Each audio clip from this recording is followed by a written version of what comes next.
Hello guys, എല്ലാവർക്കും നമസ്കാരം. സന്തോഷാണ്. ഇന്ന് പറയാൻ ഉദ്ദേശിക്കുന്ന വിഷയം എന്ന് പറഞ്ഞാൽ, നമ്മൾ ഇന്നലെ വൈകുന്നേരം ഒരു വാർത്ത കണ്ടു. ശരിക്കും മനസ്സിനെ വളരെ മോശമായ അവസ്ഥയിലാക്കുന്ന ഒരു വാർത്തയായിരുന്നു. 17 വയസ്സുള്ള യുവാവ്, അത് 17 വയസ്സുള്ള യുവാവെന്ന് പറയാൻ കഴിയില്ല, 17 വയസ്സുള്ള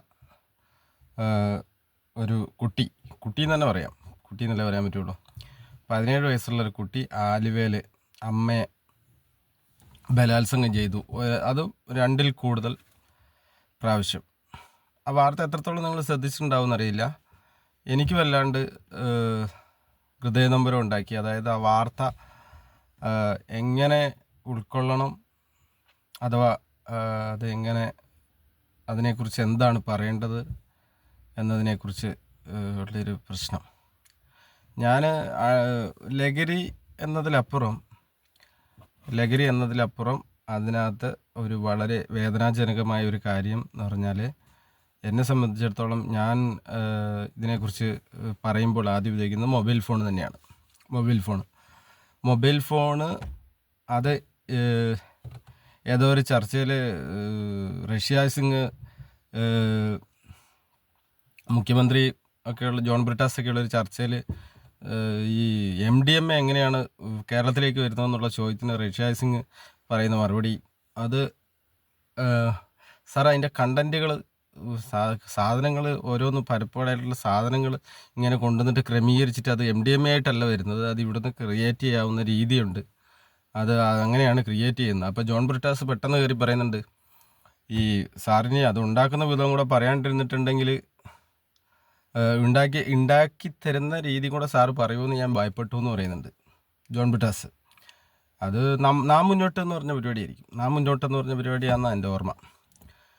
അപ്പം എന്ന് പറഞ്ഞതുപോലെ ഈ ഫോണ് ഇതിൻ്റെ ഒരു കാതലാണ് എന്നൊരു അഭിപ്രായം എനിക്കുണ്ട്. കാരണം ഇത്രത്തോളം മോശമായ അവസ്ഥയിലേക്ക് പോകുന്നതിന് ലഹരിക്കപ്പുറം, ലഹരിയുടെ കൂടെ ഈ ഫോണിൻ്റെയും കൂടെ ഒരു സപ്പോർട്ട് ഉള്ളത് കൊണ്ടാണ് ഈ പിള്ളേർ ഈ ഒരു അവസ്ഥയിലേക്ക് പോകുന്നത് എന്ന് എനിക്ക് തോന്നുന്നു. ഈ ശ്വേതാ മേനോൻ്റെ വാർത്ത കോടതിയിലെത്തി, ശ്വേതാ മേനോനെതിരെ കേസെടുത്തു. അതും നമ്മൾ കണ്ടതാണ്, അതിൻ്റെ ഇടയിൽ കൂടെ കണ്ടൊരു കേസാണ് അത്. ശ്വേതാ മേനോനെതിരെ കേസെടുത്തു. ശ്വേതാ മേനോനെതിരെ കേസെടുത്തത് പരാതിയുടെ അടിസ്ഥാനത്തിലായിരിക്കും. പക്ഷേ അത് കണ്ടിട്ട് അങ്ങനെ ഒരു ഇതായിട്ട് മോശമായിട്ട് അവസ്ഥയിലേക്ക് ആൾക്കാർ പോയി എന്നുള്ള രീതിയല്ല.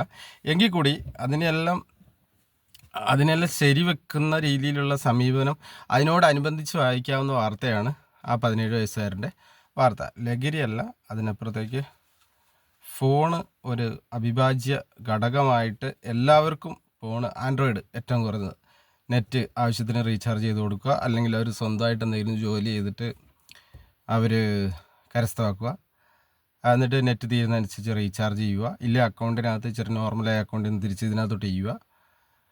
അപ്പോൾ സോഷ്യൽ മീഡിയയിൽ ഇത്രയും സൗകര്യവും ഈ പറഞ്ഞ ലഹരിൻ്റെ ഉപയോഗവും, ഇത് രണ്ടും ഒന്നിച്ച് നിയന്ത്രിച്ച് പോകേണ്ടതാണ്. കഴിഞ്ഞ ദിവസങ്ങളിൽ നമ്മൾ സ്കൂളുകളിൽ വിദ്യാഭ്യാസമായിട്ട് ബന്ധപ്പെട്ട് വിദ്യാഭ്യാസ മന്ത്രിയുടെ വാർത്താ സമ്മേളനത്തിൽ എപ്പോഴോ അതിനെക്കുറിച്ചൊരു അഭിപ്രായം പറയുന്നുണ്ടായിരുന്നു. സ്കൂളുകളിൽ ഇത്ര സമയം വരെ, ഇത്ര കാലയളവ് വരെ കുട്ടികൾക്ക് ഫോണ് കൊണ്ടാകാതിരിക്കുന്നതിനെക്കുറിച്ച്.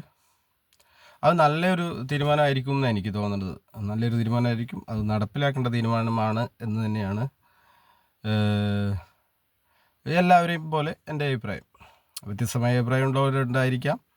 കാരണം അത്യാവശ്യം സമ്പന്നരുടെ മക്കൾ ഒക്കെ, അങ്ങനെയുള്ളവർക്കൊക്കെ എന്ന് വെച്ചിട്ടുണ്ടെങ്കിൽ ഈ തീരുമാനം അവർക്ക് ഒരു ചെറിയ പ്രശ്നമായിരിക്കാം. പക്ഷെ അവരെ സംബന്ധിച്ച് അവർക്ക് വിഷയമില്ല. അവർക്ക് കുറച്ച് കൾച്ചറൽ ഫാമിലി, അല്ലെങ്കിൽ അവരുടെ പെരുമാറ്റ രീതികൾ, അല്ലെങ്കിൽ ഗവൺമെൻറ് ഉദ്യോഗസ്ഥരോ കാര്യങ്ങളൊക്കെ ഉണ്ടെങ്കിൽ അവരൊരു ടൈം ടേബിളൊക്കെ ഏത് കാര്യത്തിനൊക്കെ വെച്ചിട്ടുണ്ടാകാം. കുത്തഴിഞ്ഞ ജീവിതമൊന്നും ആയിരിക്കില്ല അവർ നയിച്ചുകൊണ്ടിരിക്കുക. അത് മറ്റുള്ളവരെ സംബന്ധിച്ച് സ്കൂളിൽ പോകാണ്ടിരിക്കുന്നവരുണ്ട്, പകുതി ദിവസം പോകുന്നവരുണ്ട്, പകുതി ദിവസം പോകാത്തവരുണ്ട്, പല രീതിയിൽ പല കോലത്തിൽ ജോലിക്ക് പോയിട്ട് ഇടയ്ക്കിടയ്ക്ക് സ്കൂളിൽ പോകുന്ന കൂട്ടരുണ്ട്.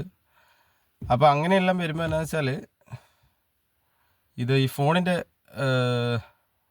ഉപയോഗം എത്രത്തോളം നമ്മുടെ ജീവിതത്തിൽ, വിദ്യാഭ്യാസ ജീവിതത്തിൽ വളരെ മോശമായ രീതിയിലുള്ളൊരു സമീപനം ഉണ്ടാക്കുമെന്ന കാര്യത്തിൽ യാതൊരു തർക്കവുമില്ലാത്ത കാര്യമാണ്. അത് ഞാൻ ഈ വിഷയം ഇതിനകത്ത് ഈ യൂട്യൂബ് ചെയ്യാൻ ഉദ്ദേശിച്ചതിൻ്റെ വിഷയം തന്നെ ഒരമ്മയുടെ അവസ്ഥ എന്ന് പറഞ്ഞാൽ അത് വാർത്താ പ്രാധാന്യം അർഹിക്കുന്നതാണ്. അത് ഓരോ കുടുംബത്തും ഇത് വാർത്താ പ്രാധാന്യം അർഹിക്കുന്നതാണ്.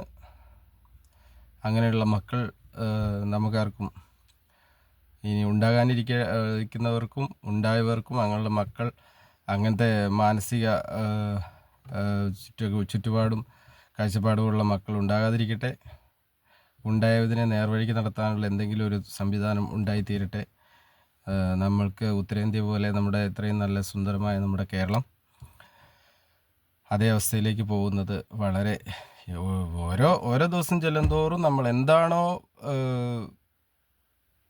ഉത്തരേന്ത്യൻ രീതിയിലുള്ള വാർത്തകൾ പണ്ട് നമ്മൾ വായിച്ചത് അതേ രീതിയിൽ നമ്മുടെ നാട്ടിലും നമ്മളിത് വായിച്ചുകൊണ്ടിരിക്കുകയാണ്. അപ്പോൾ നല്ലൊരു ദൈവത്തിൻ്റെ സ്വന്തം നാടെന്നുള്ള സമീപനമൊക്കെ മാറി വന്നു തുടങ്ങി.